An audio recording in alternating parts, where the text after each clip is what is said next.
अमोल, नक्कीच कशा प्रकारे हा आनंद उत्सव साजरा केला जातो इथे बघतोय झेंडूची फुलं टाकण्यात येते आणि याच फुलांची उधळण केली जाणार आहे। मी जसं सांगितलं की 7 ते 8 JCB एका रांगेत लागलेले आहेत आणि जेव्हा जरांगे पाटील या ठिकाणी येतील तेव्हा त्यांचं भव्य स्वागत केलं जाईल।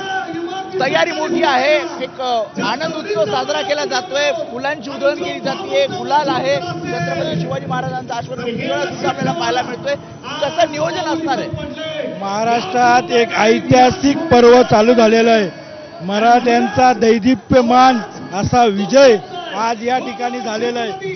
छत्रपती शिवाजी महाराजांच्या या मराठ्यांना खऱ्या अर्थानं आज न्याय मिळाला। किती वाजता सुरू होणार? 15 मिनिटांमध्ये सभा चालू होईल। मुख्यमंत्री सुद्धा येणार आहेत। स्वतः मुख्यमंत्री या ठिकाणी उपस्थित राहून या अध्यादेश जिहार या ठिकाणी देणार आहेत। त्यामुळे जसं अंकुश यांनी सांगितलं की मुख्यमंत्री स्वतः येणार आहेत आणि इथे छत्रपती शिवाजी महाराजांचा मागे सुद्धा पुतळा आहे, समोर सुद्धा पुतळा आहे, दोन पुतळे दोन्ही यांना पुष्पहार अर्पण करून मग सभेला सुरुवात होणार। पहिला छत्रपती शिवाजी महाराजांच्या पुतळ्याला जो स्थित आहे इथे त्याला अर्पण करणार।